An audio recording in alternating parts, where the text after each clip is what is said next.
Have a good day mga kalalabs. Panibagong umaga na naman at simulan natin ang ating araw sa pag-uulan ng ating mga alagang hayop. Yung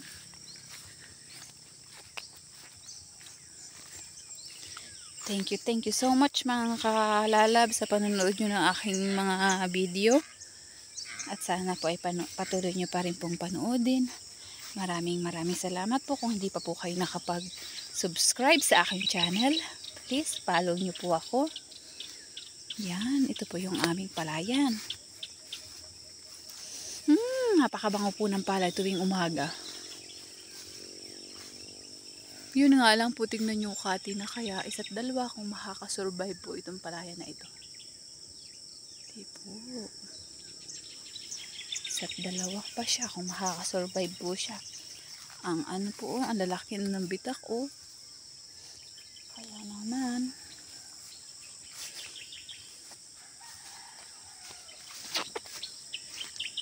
Hello Carabao. Good morning. Nakakatuwa itong mga Tingnan nyo po, ang dami Ganito rin po ba sa inyong lugar? Ayan dami namumuti po tingnan nyo po ang gandong po yan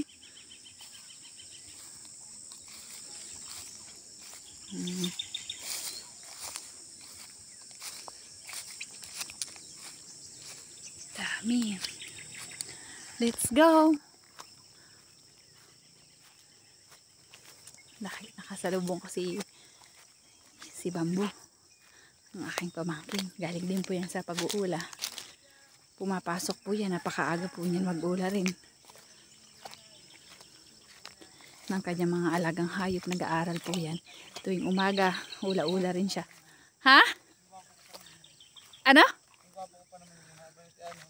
Oh wow, sana nakaula ka na ang ganda ng nang video ko ng araw. Yan na po, panibagong serye sa maghapon na naman. Alam niyo po ba ang ginagawa ko dito sa aming probinsya? Dumadaan ang araw ko sa pag-uula ng mga alagang hayop, sa pagpapakain ng aking mga baboy. Yun, ganun po umiikot ang aking maghapon dito sa aming bukid. Mag-alaga ng bata. Yan. Sa ngayon hindi makapagtanim ng gulay dahil sobrang mainit po talaga ang panahon. Bitak-bitak ang mga lupa, ganyan. Kita niyo po ito, pakita ko po sa inyo aming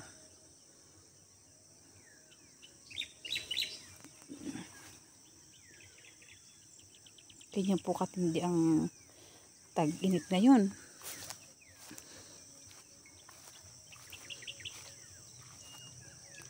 So ayan, natatanaw ko na po ang aking mga alaga.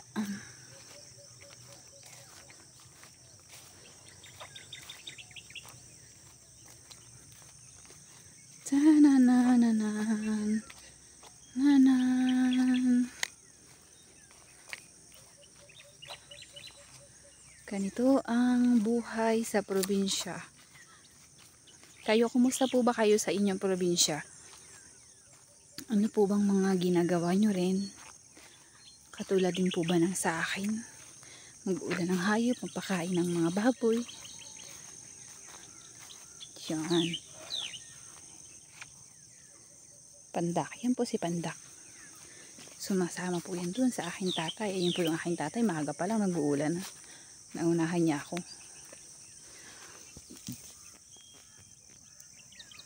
Ang ganda po ng ligaw na bulaklak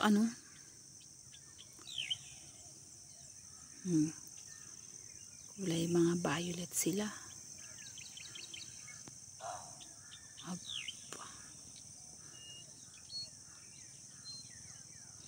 Yung aking dalawang bakay kapag hindi ililipat, kapag hindi siya ililipat, hindi mangangain ng damo. Ayaw na yata nila nung pinangainan na, maya maya pala mga kaibigan, maya maya Ang akin palang gagawin ay mag-i-spray ako ng palayan naman. Gawa ng sobrang marami naman po yung damo. Hindi namatay sa unang spray kaya chuchay! Chuchay! Sus! Jaguar! Asus! Shhh, na-miss nila ako. Aba.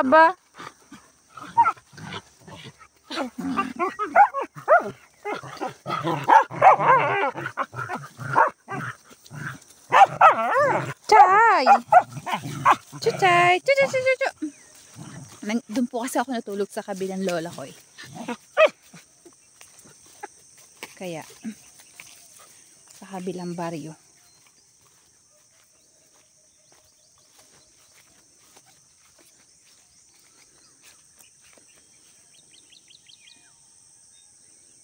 Ganda ng araw. Maganda talagang mag-ulan ng hayop mga kaibigan. Talagang yung maagang maaga pa. Para basa talaga ang damo. Isa po ito sa nakakapagpataba sa ating mga alagang hayop.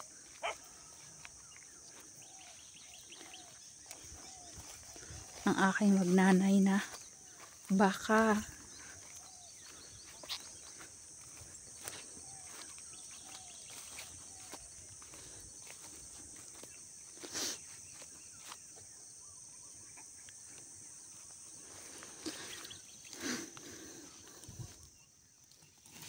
Aba, pumulupot ka ah.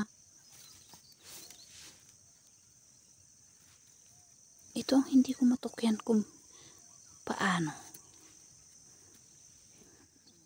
Hindi ako nagtali nito ah. May nagtaling iba. Inilipat yata tong akin na ito ah.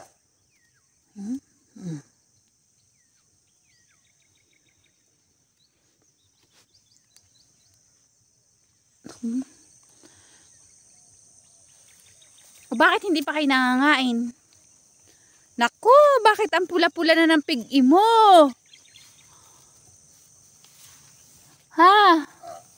Lumalapad yan ah. May foot disease ka.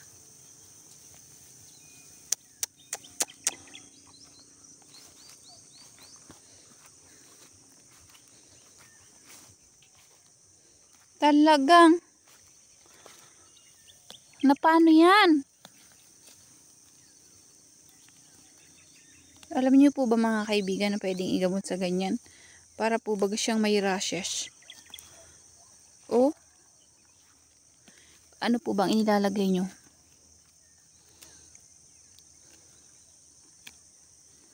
Parang lumalapad po kasi siya. Dati kakaunti lang yan. Maliit lang. Gadaliri lang siya. Ngayon malaki na. Baka po may alam kayo. Comment naman kayo mga kaibigan. Kung ano ginagamot nyo sa ganyang may rashes.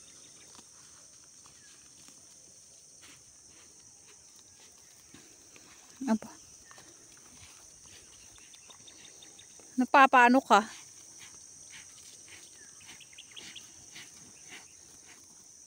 Aba. Punta naman natin itong kaibigan kong kabila kong baka.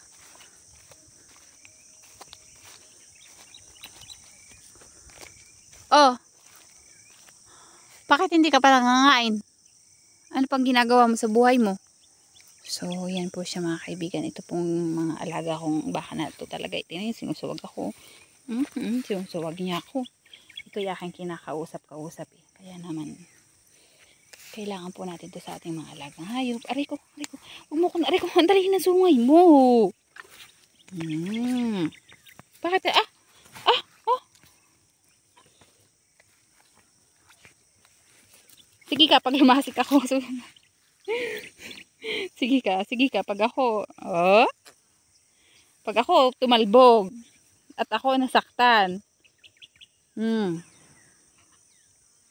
humanda ka sa akin.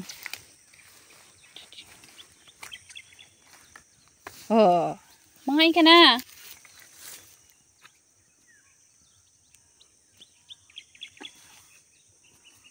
Dali na. Yun lang po mga kaibigan. Salamat po sa panonood. Sana po ipanoorin niyo po ang aking video. Bye-bye! Alam niyo po ba mga kaibigan kung ano ang isa sa sekreto sa pagpapataba ng ating mga alagang hayop? Ito ay ang maagap tayong gumising at atin silang ulahin para makakain po sila ng mga sariwang damo na meron pang basa-basa po. Kinakailangan po mga kaibigan ay yung mga basang damo ay yan po, yung ganyan. Yan po yung isa sa mga nakakapagpataba sa ating mga alagang hayop. Ang ulahin po natin sila ng maaga na meron pang hamog-hamog. Tapos syempre, papainuin po natin tuwing hapon. Yan ang isa sa sekreto. Kaya kung ikaw po ay tanghali ka ng gumising at ikaw ay may mga halagang hayop, ay talagang hindi po sila gaanong tataba. Kasi hindi po sila nakakakain ng sariwang damo. Kaya po ito po isang nakakapagpaganda sa katawan ng ating mga alagang hayop. Yan po ang isa sa dahilan. Yan. Ang pagpapakain ng sariwang damo tuwing umaga. Kasi di ba mga kaibigan, yung iba tanghali ng gumising. Mga napupuyat, may pinapagkapuyatan, ganyan.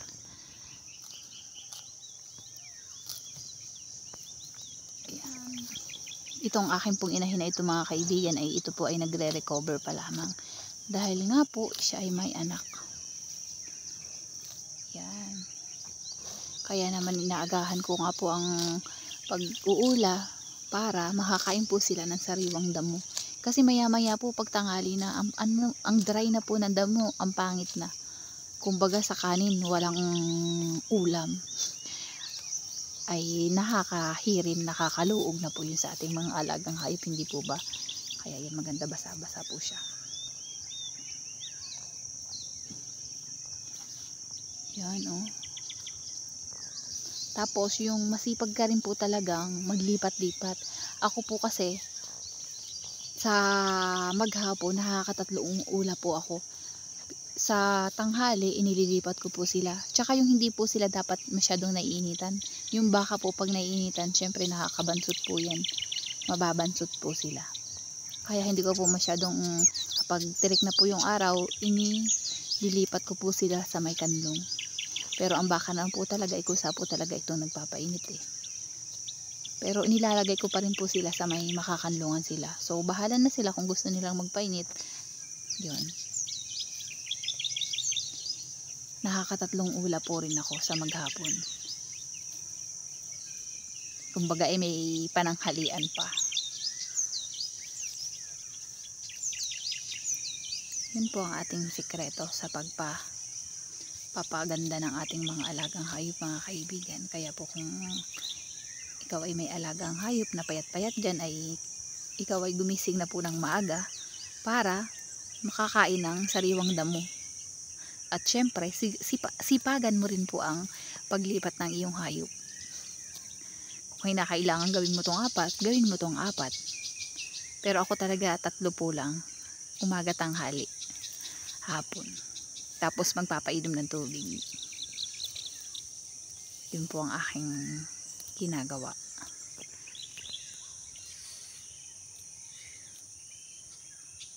Aba, nagwewe pa ang aking baby cow. Oh.